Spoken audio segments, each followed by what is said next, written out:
It has held the world in a firm grip.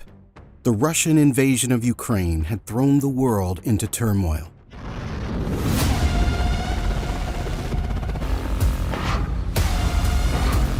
As Kyiv valiantly resisted, a handful of senior Ukrainian military officers and businessmen convened in a secure location in May 2022. The war had not broken their spirits. In fact, their recent successes had left them feeling emboldened, and this was all the reason for a success party. Although there were reasons for a celebration, they knew that the war was far from over. And because of that, Ukraine was planning something big. It needed a monumental shift. Recent reports show that German and Dutch intelligence were well aware of attempts to strike at the heart of the Russian economy, and that President Zelensky formally gave approval for an insane mission. Here is a story of international pressure, secret backdoor meetings, patriotism, and a mission so secret that in order for this to work, they needed to deceive many allies. Мы будем защищаться. As the night wore on and the alcohol flowed, a conversation between several Ukrainian officials took an unexpected turn. Someone suggested a bold and reckless idea. Why not strike at the heart of Russia's economic lifeline, the NordStream Pipelines? The idea, half-formed and fueled by patriotic passion, seemed audacious. The NordStream Pipelines, two massive conduits of Russian gas, snaked their way beneath the Baltic Sea to Europe. They were vital to Russia's economy, providing billions to fund Putin's war machine. Severing these pipelines would cripple Russia's ability to sustain its military aggression. But such a mission would be extraordinarily dangerous, with international repercussions that could trigger a global crisis. The men in that room were not typical soldiers. They were seasoned officers, deeply embedded in Ukraine's military apparatus, and influential businessmen who had long financed Ukraine's war efforts. But the war had pushed them to the brink, and they were ready to take desperate measures. The idea quickly gained traction, and what started as a drunken suggestion began to solidify into a plan that would culminate in one of the most significant acts of sabotage in modern history.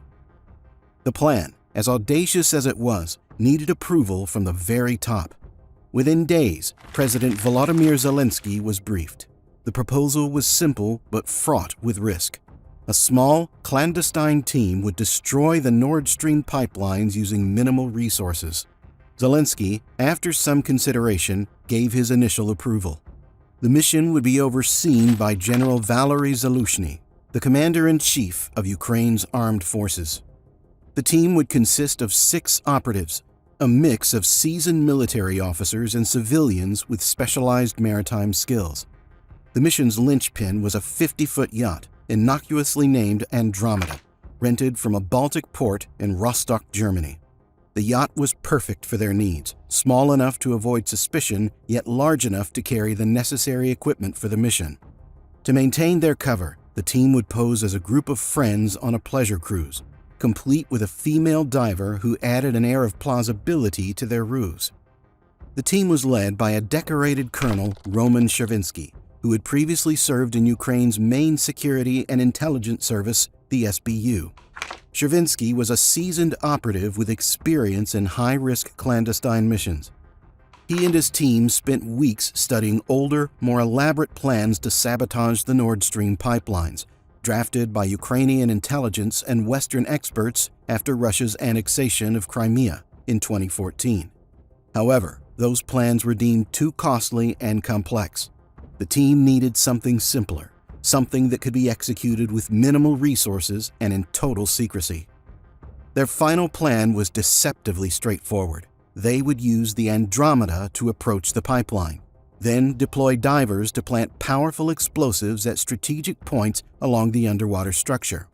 The mission would be conducted under the cover of darkness, with the team relying on open-source maps and portable sonar to locate the pipelines. The explosives, a highly potent compound known as HMX, would be wired to timers, ensuring the team had ample time to escape before the blasts ripped through the conduits. In September 2022, the team set sail from Rostock, Germany. The necessary funding, which reportedly had been around $3,000 to cover several expenses such as rent for the sailboat and acquiring necessary documents, were funded by the businessmen mentioned earlier. Their journey was carefully planned, with stops in Denmark, Sweden, and Poland to maintain their cover.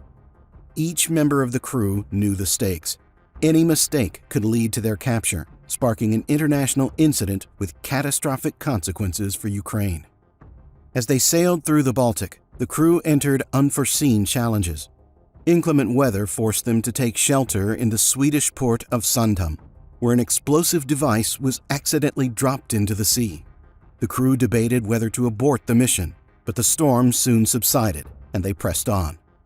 The Andromeda was a small boat, and in close quarters, tensions ran high, but they were determined to see the mission through. Operation in the pitch-black, icy waters of the Baltic Sea, the divers worked in pairs to plant the explosives. The conditions were harrowing. At a depth of 260 feet, each diver could only stay submerged for about 20 minutes before they needed to begin a 3-hour decompression process. The frigid temperatures and poor visibility added to the difficulty, but the divers were experienced and well prepared. Despite the challenges, they successfully planted the explosives along 3 of the 4 NordStream pipelines. As the team completed their work and set the timers, they knew there was no turning back. The mission was now on autopilot. Any communication with command could compromise the operation, and so the team sailed away, leaving behind nothing but a ticking time bomb in the depths of the Baltic. In the early hours of September 26, 2022, the explosives detonated, sending shockwaves through the seabed near the Danish island of Bornholm. Scandinavian seismologists initially believed they were detecting an underwater earthquake or volcanic eruption, but as reports of gas leaks surfaced, it became clear that this was no natural disaster. The destruction of the NordStream pipelines unleashed the largest ever recorded release of natural gas into the ocean, equivalent to the annual CO2 emissions of Denmark. The environmental impact was catastrophic, and the geopolitical fallout was immediate. Energy prices across Europe surged, plunging the continent into a deeper energy crisis just as winter approached. The world was left scrambling to determine who was responsible. Theories proliferated, some pointing fingers at the CIA, others at Russia itself. But the truth remained hidden in the shadows. German investigators launched a massive probe, deploying warships, divers, underwater drones, and aircraft to scour the seabed for clues. Meanwhile, in Ukraine, the mission's success was met with mixed emotions. President Zelensky, who had ordered the mission to be halted under pressure from the CIA, was furious when he learned that it had gone ahead.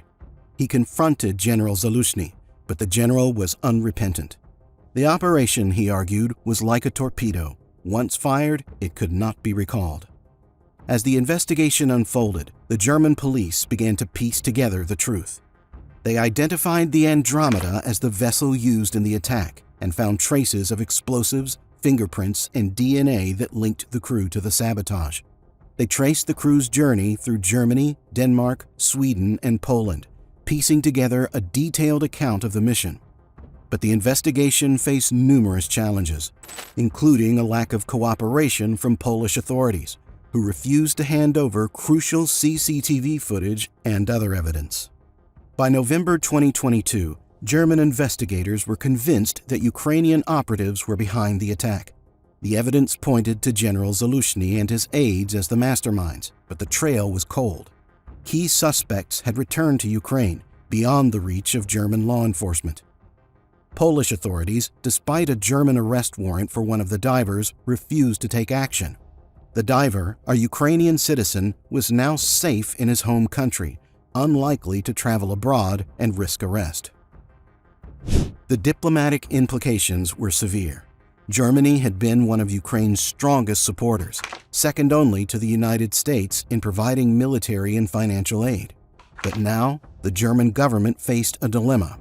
Should they continue to support a country that had potentially sabotaged its critical infrastructure? Some German political leaders were willing to overlook the evidence, fearing that acknowledging Ukraine's involvement would erode public support for the war effort. But the German police, politically independent, were relentless in their pursuit of the truth. Several reports from the CIA and the Dutch Military Intelligence Agency directly linked Ukrainian military officials to the mission. German investigators questioned dozens of potential witnesses, scanned the bottom of the sea around the blasts, and sifted through masses of data, including digital communication, travel records, and financial transactions. The investigation into the NordStream sabotage had stalled, with little more than speculation to go on, until a fortunate slip-up cracked the case wide open. In their haste to flee Germany after the mission, the Ukrainian sabotage crew made a critical error. They neglected to clean the Andromeda, the unassuming yacht that had carried them to the site of their audacious attack. It was this oversight that German detectives would seize upon. Upon examining the vessel, they discovered traces of explosives, along with fingerprints and DNA samples that linked the crew directly to the operation. The once invisible threads of the plot were beginning to unravel. But the breakthrough didn't stop there. Investigators soon identified the crew's mobile phone numbers and their use of an Iridium satellite phone, tools that now became the investigators' key to reconstructing the crew's entire journey.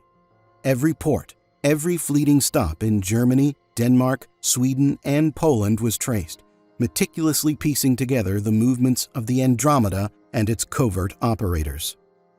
U.S. authorities, drawn into the investigation, added another layer to the growing body of evidence. A court order was secured to obtain emails from Google, linking a Ukrainian businessman to the boat rental firms in Sweden and Germany.